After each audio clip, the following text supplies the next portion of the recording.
네, 시작하겠습니다. 제가 이번에 준비한 주제는 클래스와 멤버의 접근 권한을 최소화하라이고요. 저희가 흔히 사용하는 알고 있는 정보 운립 관련된 내용이고 이제 시작하겠습니다. 일단 책에서 잘 설계된 컴포넌트란 내부의 구현을 완벽히 숨기고 구현과 API를 깔끔하게 분리하는 게 잘 설계된 컴포넌트라고 설명이 되어 있는데요. 이게 이제 어떤 의미를 얘기하는지 밑에서 같이 체크해 보겠습니다. 그래서 우리가 정보 운립 캡슐화라고 많이들 얘기를 들어보셨을 텐데, 캡슐화에 대해서 얘기를 해보겠습니다. 일단 내부 구현을 완벽히 숨긴다는 표현이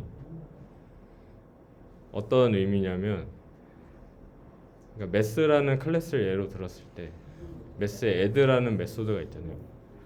그 메소드에서 인자를 두 개를 어떻게 더하든 간에 클라이언트는 그냥 그 결과만 정상적으로 받으면 된다. 어떻게 연산을 하던 덧셈의 결과를 클라이언트한테 제공해주면 된다. 그래서 내부에 대한 구현을 클라이언트가 어떤 식으로 구현되는지를 인지를 안 해도 결과를 이제 받을 수 있는 그런 내용이라고 인지를 하시면 될 것 같고요. 그래서 정보 운릭을 이런 식으로 구현과 API를 독립시켜서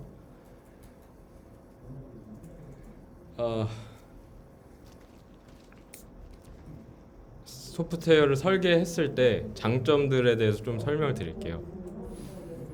그래서 정보 운릭의 장점으로는 첫 번째로 시스템 개발 속도를 높인다고 되어 있는데요.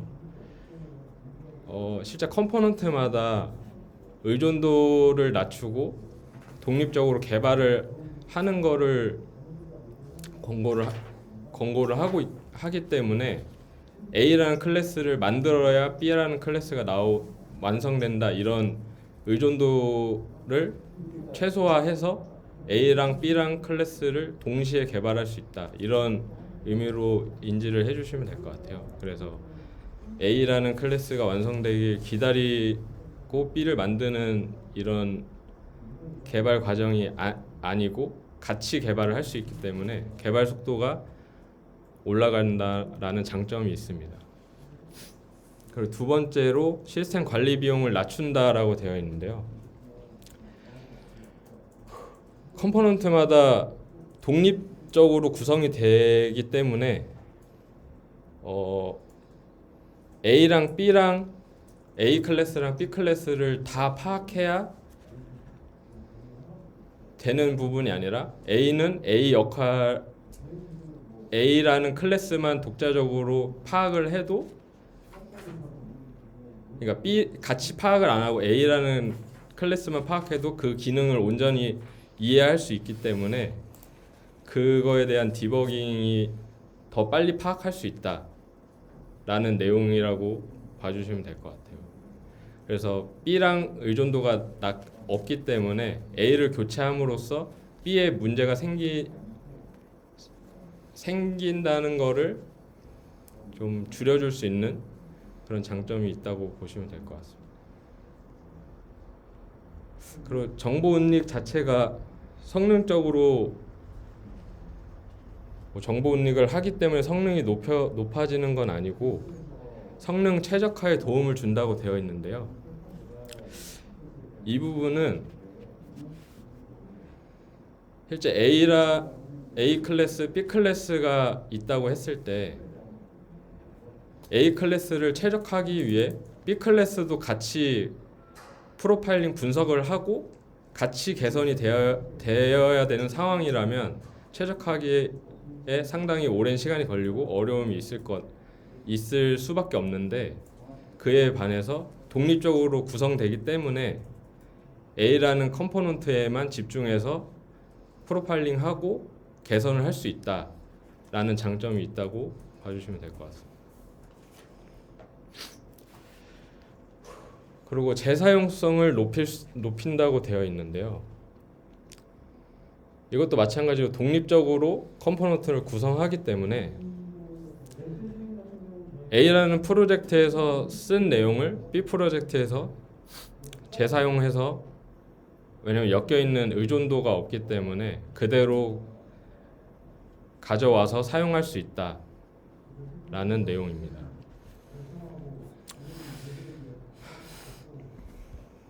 그리고 시스템 제작하는데 난이도를 낮춰준다라고 되어 있는데, 이 부분은 시스템으로 봤을 때는 상당히 범위가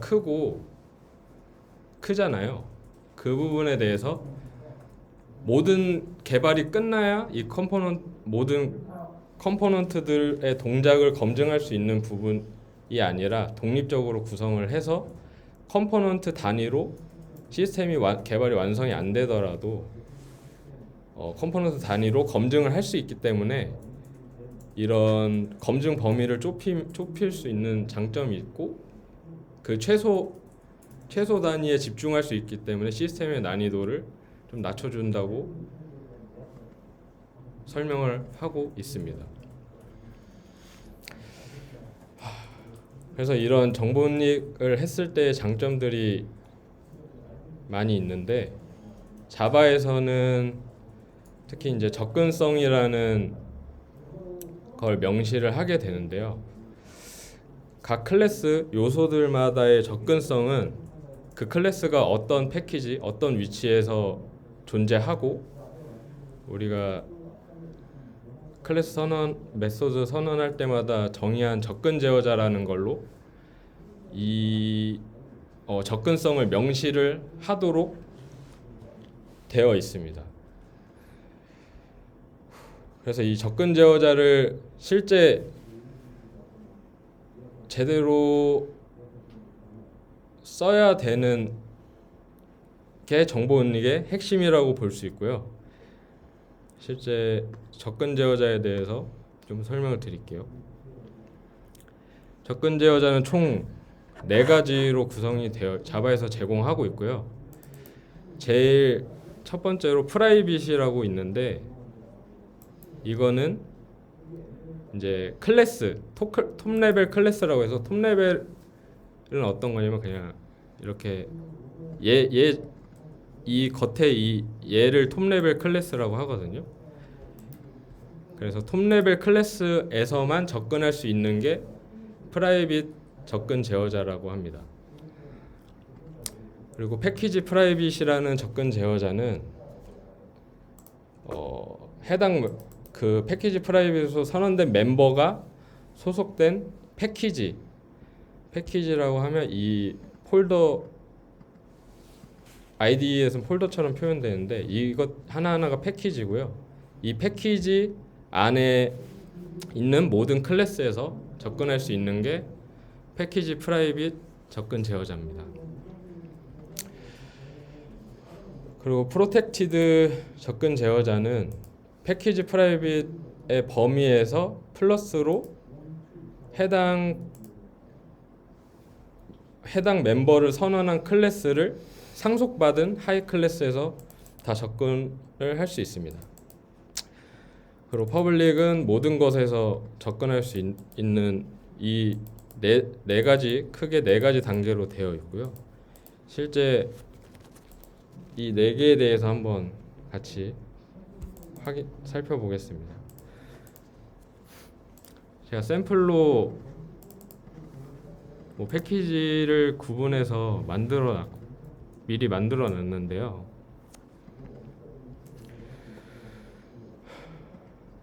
실제 AA 클래스를 제가 잘 보이시나요? 선언을 해놨고,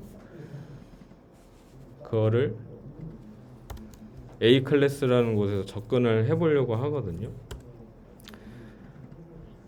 실제 AA 클래스는 퍼블릭으로 되어 있기 때문에 어느 곳에서 레벨에서든 접근을 할 수 있는데 실제 탑 레벨은 퍼블릭 또는 패키지 프라이빗 접근 제어만 선언할 수 있습니다. 그래서 여기서 뭐 프라이빗으로 하면 에러가 나게 되어 있고요. 패키지 프라이빗은 그냥 정의를 안 하면 패키지 프라이빗 접근 제어자로 설정이 된다고 보시면 되고요. 이렇게 AA 클래스를 패키지 프라이빗 저희가 패키지 프라이빗으로 설정하면은 해당 패키지에만 접근을 하게 된다고 말씀을 드렸는데요. 그럼 실제 AA 클래스에서는 접근을 못하는 걸로 에러가 나는 걸로 확인하실 수 있고요. 실제 얘를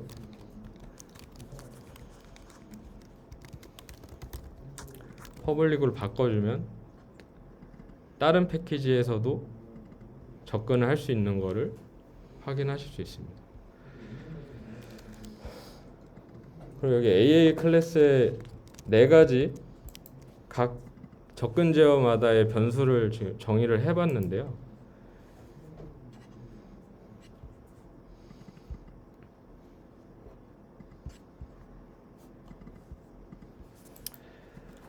그래서 A 클래스에서는 패키지가 다르기 때문에 어떤 게 접근 가능한지 한번 확인해 보겠습니다.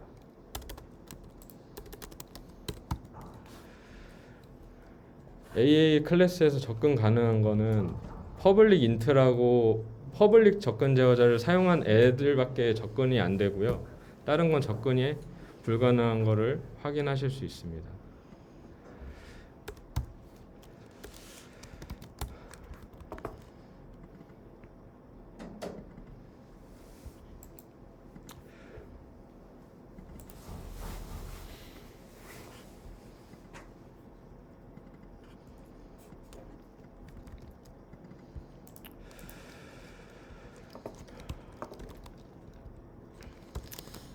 그리고 B 클래스에 AA 클래스를 상속받았더니 아이고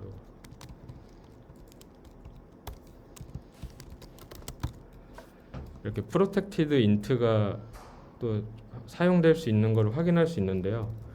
이런 식으로 접근 제어에 의해서 명시한 접근 제어에 의해서 이 멤버나 메소드들이 필드들이 접근이 외부에서 가능하고 안 하고의 범위를 지정해 주실 수 있습니다. 그래서 이런 접근 제어자가 왜 중요한지를 좀 설명을 드릴 건데요. 실제 프로텍티드나 퍼블릭 접근 제어자는 프로텍티드는 상속을 하게 되면은 공개가 되는 거고 퍼블릭은 구분 없이 모두 공개가 되는데 이렇게 공개가 되는 API를 만들고 배포가 돼버리면 클라이언트 입장에서는 얘네들을 쓰게 되기 때문에 추후에 이 퍼블릭 메소드나 필드들을 수정하기가 상당히 어렵습니다. 저희가 내부에서만 쓰게 되면은 내부에 핀만 맞추면 되는데 이걸 이미 의존적으로 클라이언트들이 쓰고 있는 상황에서 얘를 유지보수하는 관점에 특정 오류가 있다고 하더라도 그거를 수정하고 개선하기 상당히 어렵고요. 버전이 올라갈 때마다 그거를 호환성을 맞추기 위해서 저희가 추가적인 노력이 필요하다는 부분에서 이런 접근 제어자를 꼭 필요할 때만 공개 API로 설정하라고 권고가 되어 있고요.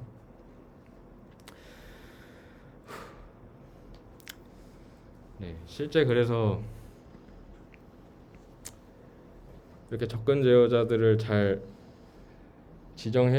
설계해야 되는 게 맹점이고, 근데 이것 중에 이런 접근성을 좁히지 못하게 방해하는 제약이 있는데 그게 이제 상속이죠. 저희가 하이 클래스의 메소드를 하이 클래스를 상속하고 그 상위 클래스의 메소드를 재정의를 할 때 접근 제어 수준을 더 좁힐 수가 없습니다. 예를 들어서 퍼블릭으로 선언되어 있는데 걔를 뭐 프라이빗으로 재정의한다던가 이런 식의 접근 제어 재조정이 불가능하기 때문에 이거 자체가 이제 접근성을 좁히지 못하는 좀 제약이라고 설명이 되어 있고요. 이 규칙은 이제 이전 앞 아이템에서 배웠던 리스코프 치안 원칙이라고 해가지고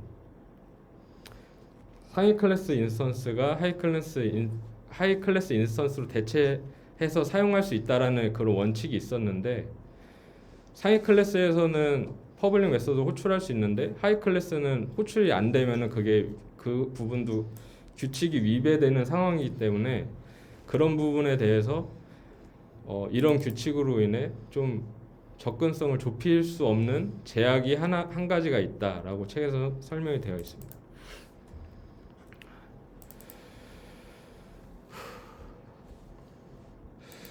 그리고 한 가지 또 이슈는 퍼블릭 클래스의 인스턴스 필드는 되도록 퍼블릭이 아니어야 된다라고 권고를 하고 있는데요. 이 내용은 뭐냐면 퍼블릭 필드로 되게 돼버리면 외부에서 그 필드의 값들을 변경할 수 있잖아요.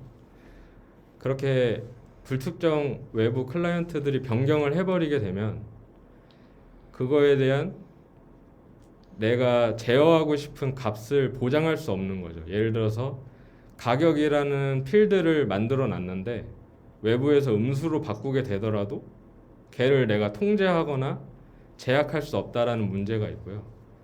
실제 여러 스레드에서 값이 변환될 수 있기 때문에 스레드 세이프하지 않다라는 일반적인 이슈가 있습니다. 그리고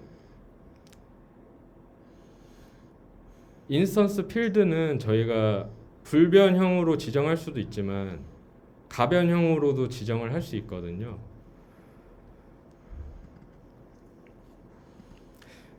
예를 들어서 이렇게 스트링 배열에 인스턴스를 저희가 필드를 지정을 할 수 있기 때문에 얘를 그대로 공개해버리면은 이슈가 있습니다. 어떤 이슈가 있냐면 이렇게 파이널로 지정을 해가지고 이 안에 내용이 바뀌지 않을 거라고 착각을 할 수도 있는데 이 파이널의 의미는 인스턴스에 참조하는 주소가 바뀌지 않을 뿐인 거지 참조하는 객체 안에 내용이 바뀌는 거는 제약을 할 수가 없습니다. 제약이 되지 않습니다. 그렇기 때문에 제가 이 문제 예시를 한번 보여드릴게요.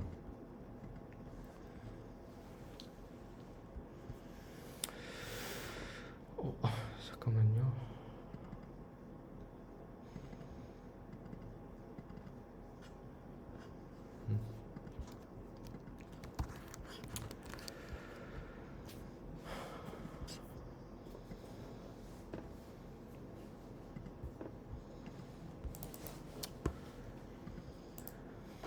일단 제가 샘플로 퍼블릭 스태틱 파이널이라는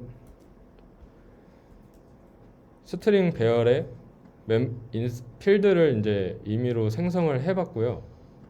그거를 인덱스 0번만 아무개라는 명으로 바꿔서 한번 출력을 해보겠습니다.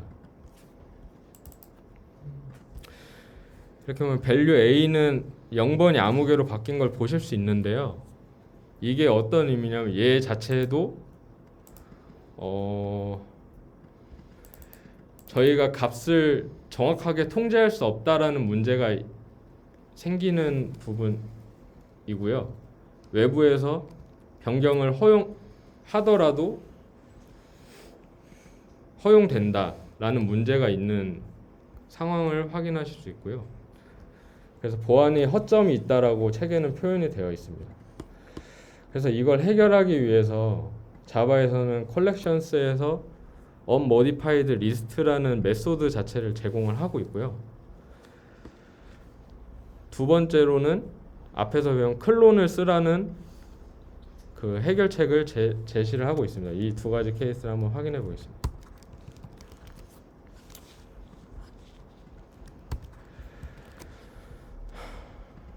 일단 첫 번째 컬렉션스에서 unmodified 리스트로 정의를 한 리스트를 아까처럼 수정을 가했을 때 어떻게 동작하는지를 한번 확인해 보겠습니다.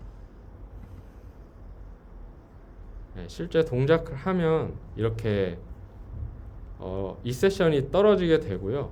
실제 이 행위를 처리할 수 없게 제약을 하고 있습니다. 런타임 이 세션이 발생을 하게 돼서 이 부분도, 그러니까 이 세션이 나면서 동작을 안 하는 거죠. 그래서 이 첫 번째 해결책은 이렇게 이 세션을 발생하게 되어 있고, 두 번째 클론을 쓰게 될 경우에는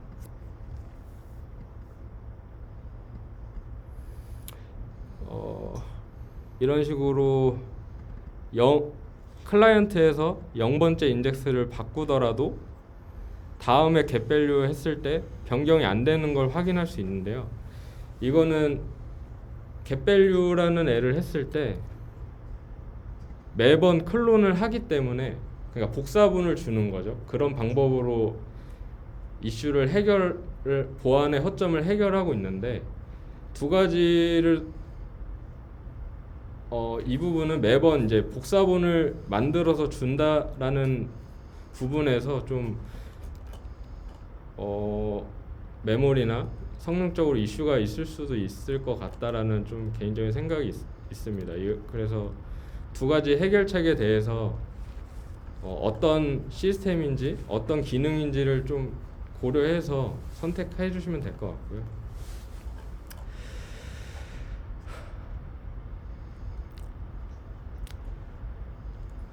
그래서 여기서 전달할 의도는 접근성을 명시하고 웬만하면 최소화하라. 뭐 프라이빗이든 패키지 프라이빗으로 선언을 하고 공개해야 될 애들만 좀 퍼블릭으로 제공을 하는 걸 고려하라라는 좀 내용이 있고요. 그걸 안 했을 때 이슈들 좀 설명을 드렸고요.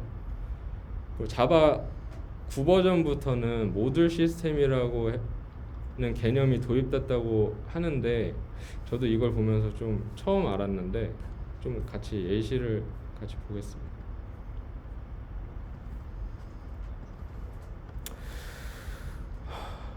이것도 제가 모듈 1, 2를 미리 만들어 왔고요.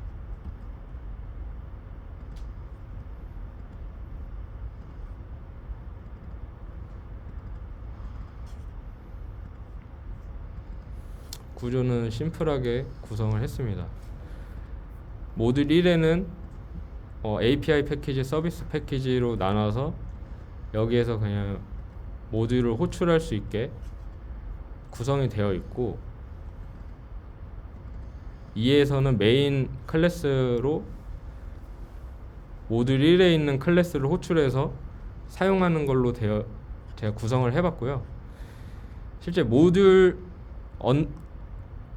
다시 info.java라는 파일을 만들어서 여기에다가 이제 새로 자바 9에서부터 추가된 모듈에 대한 정의를 작성을 해주시면 되는데요. 모듈 1이랑 2랑 제가 정의를 해놨고요. 이 익스포츠는 어떤 패키지의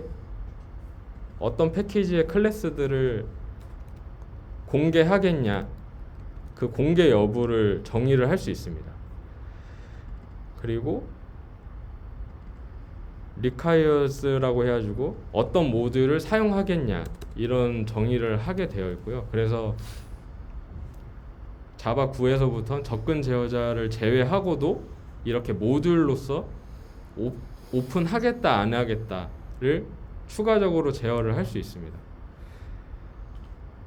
그래서 제가 지금 익스포트를 주석을 해놨는데, 그렇게 될 경우에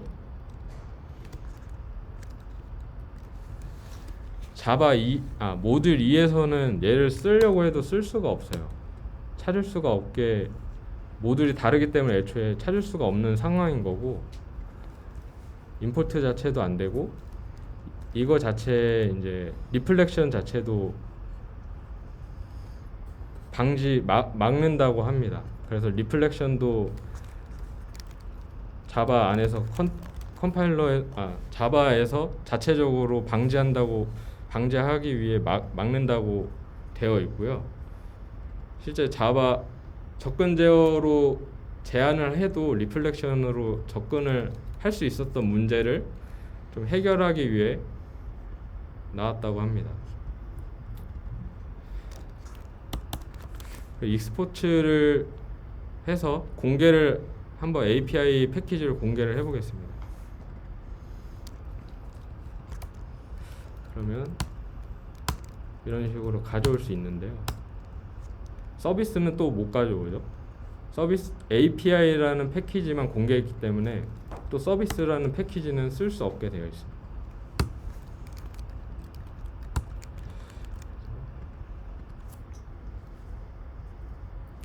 하게 되면 API 모듈의 메소드는 호출이 되지만 또 클래스를 찾을 수 없다라는 오류가 나오죠. 이런 식으로 자바 9에서는 모듈이라는 개념이 도입돼서 좀 두 가지 암묵적 접근 수준이 추가됐다고 하는데요. 아까 얘기했던 패키지를 공개하냐 안 공개하냐를 정의를 해서 제공을 할 수 있다라고 합니다.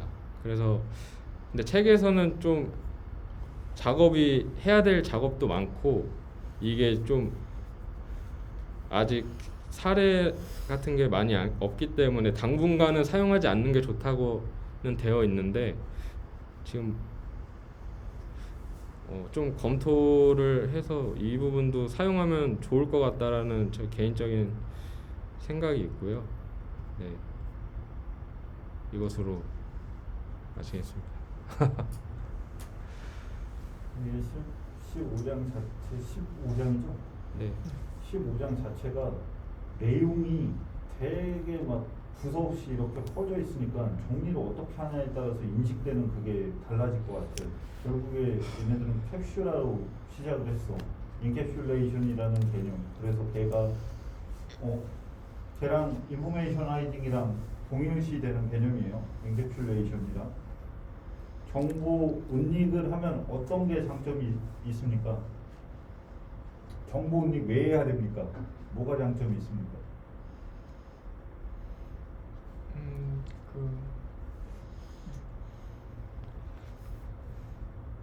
개발하기가 편해진. 개발하기 편해진다. 네. 저게 진짜 우문 현답인데 이게 결국에 낮은 결합도를 위해서 우리는 정보 은닉을 하는 거예요. 낮은 결합도 그리고 또 이제 높은 응집력을 가지면은 프로그래밍을 되게 유연하게 우리가 설계할 수 있고 설계에 대한 요구사항이 변경돼도 그렇게 큰 스트레스를 받지 않아도 된다고. 네. 그죠? 그래서 인캡슐레이션이 중요하다, OOP의 개념이 중요하다 이렇게 얘기하는 그 개념들 자체를 풀어가지고 상황별로 해서 설명을 해놓은 거예요. 그래서 단순히 신텍스를 설명하는 게 아니라 걔네들이 왜 필요했는지, 그리고 API가 되는 그 퍼블릭의 범위, 우리 퍼블릭으로 엄청 많이 하죠. 그러면은 그걸 사용하는 입장에서는 다 공개된 API다 보니까 어떤 애를 어떻게 맞춰가지고 써야 되는지 모르겠는 거예요. 그죠? 상호 의사소통하는데 되게 문제가 되는 부분인 거예요, 저게. 그래서 얘네가 얘기하는 거는 다른 거 다 없고, 걔를 범위를 넓히기 위해서는 반드시 이유가 따라야 된다는 거야. 여기 뭐 책에서도 넌지시 설명한 것 중에 뭐 테스트 클래스를 만들기 위해서 굳이 프라이빗으로 돼 있는 애를 퍼블릭으로 API로 만들어가지고 쓸 필요가 없다. 그럼 그 정도의 가치 판단은 분명히 해줘야 되는 거잖아. 만약 테스팅을 위한 거라면 걔를 뭐 모킹으로 대체하든 아니면 내부 클래스에서만 해주는 그 범위 정도, 디폴트라 그러죠. 요새는 이제 중의된 표현이 많다 보니까 패키지 프라이빗이라고 부르는 그 접근 제어 레벨 수준까지만 올리기를 한정적으로 권장을 했단 말이에요. 그 내용들이 여기에 다 들어가 있는 거야. 신텍스에서 막 이런 거 안 나오잖아. 탑레벨 클래스에 뭐뭐 지정할 수 있죠? 접근 제한자를. 포블릭 안 된다고요. 클래스 얘기해보세요. 아는 만큼. 퍼블릭, 또 뭐, 패키지 그 패키지 프라이빗, 네. 또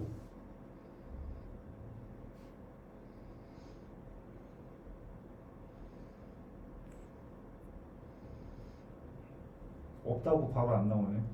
딱 두 개만 지정돼요. 퍼블릭이랑 패키지 프라이빗. 그런 거 신텍스 공부할 때 안 나와요. 근데 여기서 맥락으로 나왔지. 탑레벨 클래스에서 걔를 지정하게끔 하는 거. 여기서 얘기하는 거 다른 거 다 없어. 그런 디테일들 챙기는 거. 그럼 이너 클래스는 어떤 거 지정 가능하죠? 이너 클래스는 프라이빗도 된단 말이야. 그죠? 그래서 여기서 뭐 얘기할 때 뭐 굳이 여러 개 쓰지 않는 한 클래스에서만 쓰는 인터페이스나 뭐 클래스 같은 경우는 프라이빗 스태틱 클래스 혹은 인터페이스를 사용하라고 얘기도 했을 거야. 15장에서. 맞죠? 네, 맞아요. 이거를 왜 근데 스태틱인 줄 알아요?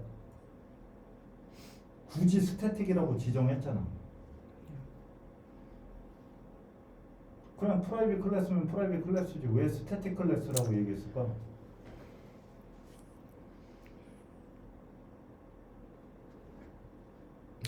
아니 그 숨은 참조가 들어가서 맞죠? 스태틱을 선호 안 하면 네.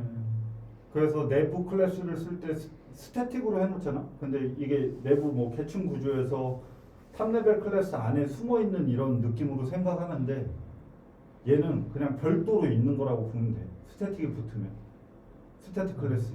근데 아니면은 숨은 참조가 들어가 있기 때문에 실제 얘 디컴파일에도 보이나 그게? 내가 알기로는 디컴파일에도 보여. 이렇게 같이 연관관계가 있어. 근데 우리는 GC 언어죠. 그 숨은 참조가 릭을 유발할 수 있는 원인이 되기도 해요. 알고 있어요? 그래서 뭐 그 내부 클래스 정의할 때 좀 주의해가지고 사용해야 되는 그런 것들이 있거든요. 그래서 프라이빗 스태틱 클래스라고 굳이 지정해가지고 이야기를 해준 거야. 여기는 내가 더 이해하려고 노력하는 포인트들이 확장이 돼야지만 건질 수 있는 포인트들이 많다고 생각해요. 아 그냥 이런가 보네 하고 넘어가면은 이 장에서는 아무것도 얻을 게 없어. 뭐 인캡슐레이션 우리 뭐 OOP 배울 때 다 배운 거 아니야? 아 그래 뭐 정보 언닉 해야 되나 보지 이게 아니라 여기에서 얘기했던 그 신텍스적인 디테일에 대한 부분을 조금 더 학습하시고 그 챙기시고 여기서 얘기하는 이제 결정적인 이야기는 범위를 최소한으로 줄여가지고 보수적으로 접근할 수 있게끔 만들어라 라고 이야기하는 거예요. 그렇게 했을 때 우리는 개발하는 유연성이 확보된다는 거예요. 낮은 결합도를 정보 은닉을 통해서 확보하고 설계 시에도 유연성을 확보하기 위해서 최대한 범위를 줄여서 개발해라. 보수적인 관점으로. 다 퍼블릭 하잖아. 그렇지 않아요? 다 공개 아니야? 그죠. 언제 이런 거 한번 고민해 본 적이 있어요? 잘 없죠. 그치? 네. 아예 어떻게 될 줄 알고 그냥 퍼블릭으로 해 이렇게 하잖아. 그러면 서로 소통하기가 너무 어려워지는 거야. 내가 굳이 구현체를 만들어 놓고 걔를 뭐 팩토리 하나 만들어 놨다? 근데 걔를 굳이 구현체를 공개할 필요가 있어? 그죠? 그럼 사람들 입장에서는 직접 생성도 되는 거고 다 공개가 돼 있다고 하면 팩토리 굳이 안 통해도 직접 생성해도 되는 거고 그죠? 예전에 기억나시죠? 막 아이유 만들고 아이브 만들고 했던 거 네. 거기서 아이브 다 공개해놓고 팩토리까지 만들어 놓으면은 사람들이 직접 생성할 수도 있잖아. 그러니까 접근 제한자를 조정해가지고 그 접근해야 되는 요소만 접근할 수 있게끔 만들어주면 더 직관적으로 이해할 수 있는 코드를 만들 수 있다. 그런 것들이 이제 좋은 코드를 만드는 가장 기본이 되는 설계의 기본이면서 좋은 코드를 만드는 가장 기본적인 습관이라고 생각해요. 올 퍼블릭 할 거면은 쟤네들은 다 필요 없지. 그죠? 그래서 조건 제한자의 개념을 조금 더 명확히 가져가시면서 여기에서 챙겼던 신텍스 한 두어 가지의 스킬들 이런 것들 다시 한번 짚어보시면서 넘어갔으면 좋겠고 JPMS 아까 이야기하셨죠? 네. JPMS가 JDK 9부터 생겼을 거야. 그죠? 네. JDK 9부터 생긴 건데 제가 원래 옛날에 프로젝트 직소? 뭔지 알아요? JIGSAW 프로젝트 직소라는 거기에서 이제 공개 프로젝트에서 이제 9부터 돼가지고 들어온 건데 모듈화의 개념으로 아까 이제 범위를 한정 지어가지고 모듈화하는 뭐 이런 개념으로 하는데 이게 프로젝트에서 이렇게 쓰는 게 아니라 JDK 9부터는 그 JDK 군도 저렇게 모듈화가 돼 있거든. 그래서 되게 라이트웨이트한 이 경량화된 JDK 버전을 따로 제작해가지고 쓸 수가 있어. 저 모듈을 이용해가지고 어떤 애들 익스포트 할 거 하고 우리가 쓰는 것만 딱 축약해가 경량화해서 쓰는 개념으로 쓸 수 있는데 쟤는 거의 이제 마이크로 서비스 MSA 뭐 이 관점이나 컨테이너 관점에서 경량화된 그 모듈들을 쓰는 개념에 좀 더 적합하게 적용이 되는 부분이고 개인 프로젝트를 하는데 좀 모듈 시스템을 지금 막 넣어가지고 하는 거는 오히려 책에서 말한 것처럼 좀 불편하지 않겠냐. 지금 아직 시기상조지 않겠냐 이건데 얘는 한 4년 전 책이니까 지금은 과연 어디 주소까지 왔을지는 한번 판별해봐야 되겠는데 아직까지는 좀 모듈 시스템이 그렇게 갖는 이점이 크지 않다라고 나도 개인적으로 생각을 해요. 개인만 이것만 잘한다면 조정만 잘한다면 저거는 더 큰 규모의 프로젝트에서 고민해볼 만한 문제인 거지. 지금 우리 규모에서 우리 프로젝트가 작다 이 의미가 아니라 이 규모에서는 좀 모듈화를 해서 특히 이펙트가 커질 만한 그런 것들은 없다라고 생각해요. 개별적으로. 또 어떤 거 얘기했죠? 불변객체, 즉 unmodifiable list. 예전에 우리 어디서 설명했었지? 내가 JS 만들어가지고 프리즈, 네. 프리징 설명할 때 한번 나왔던 얘기죠. 네. 자, 결국에 공개된 레퍼런스를 주면은 그 레퍼런스를 조작할 수 있는 위험 때문에 방어적 복사를 하거나 아니면 이것도 JDK 9부터 나왔을 거야. JDK 9에 나온 리스트 형태로 해서 unmodifiable list라고 해가지고 수정이 불가능한 이 불변성을 보장하는 객체를 만들어가지고 사용을 해라라고 권장을 하는 거예요. 알죠? 네. 저기 어레이 리스트를 넣거나 뭐라거나 이런 필드에다가 파이널을 붙인다고 한들 걔네 객체 레퍼런스만 수합이 안 된다는 거.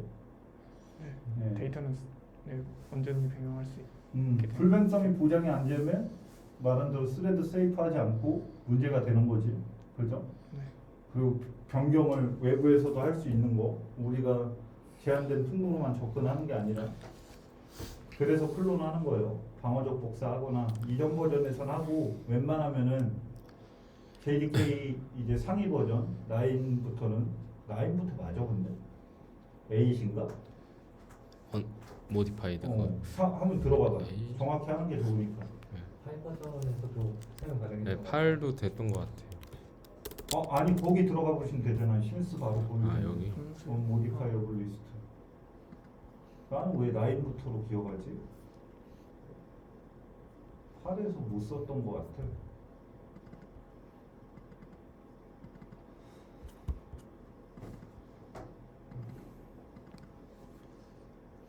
따라가 봐요. 그럼 신스 나오잖아.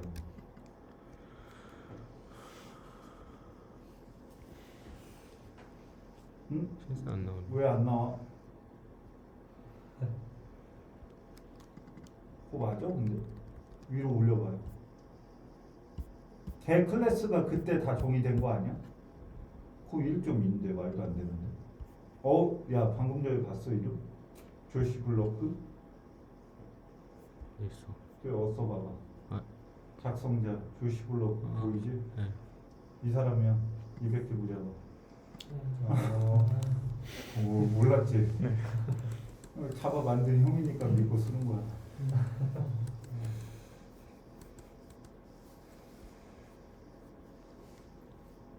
안 나오네. 그러네요. 무튼 시간 많이 뺏기지 말고 나인이 한번 해봐요. 검색해봐요. 이랬다 저랬다가 씨. 나인인데 진짜 8이야? 8회에서도 썼던 것 같아요. 진짜 네.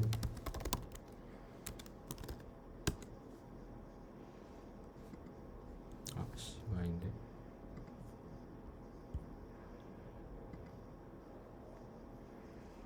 그 8을 봐야죠. SE 8로만 보면 돼요. 8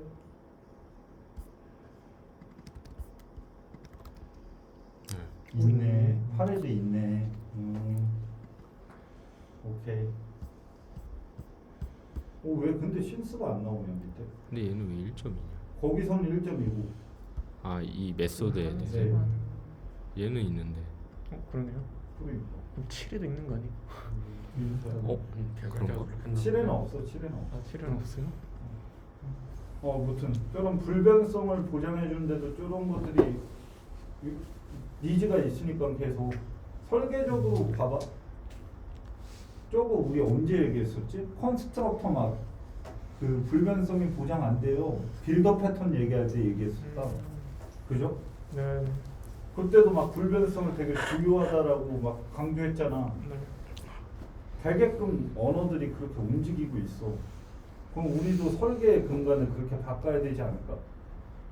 하나의 리스폰스 객체 만들어 놓고 너도 나도 다 바꿔고 가면서 걔한테 올바른 결과가 나오길 바라는 거는 도박에 가까운 거야.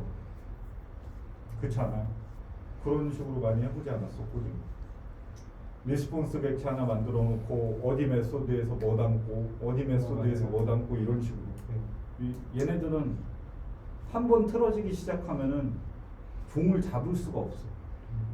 얘 하나 수정하는데 만약 잘못된 결과가 도출됐다. 근데 봐야 돼 하면 얘한테 집약적으로 이렇게 들어가다 보면 끝이 없어.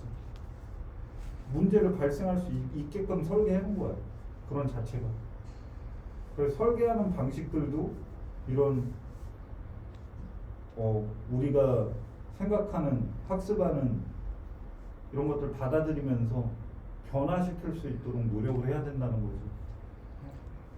그죠? 네. 그래야지 좋은 코드를 만들 수 있는 기본이 되는 거야. 아웃풋은 절대 중요하지 않아.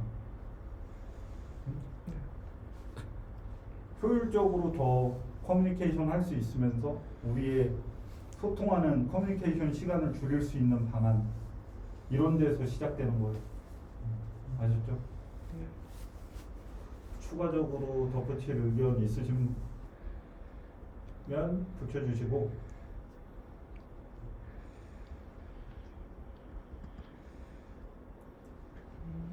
네, 종료하시죠.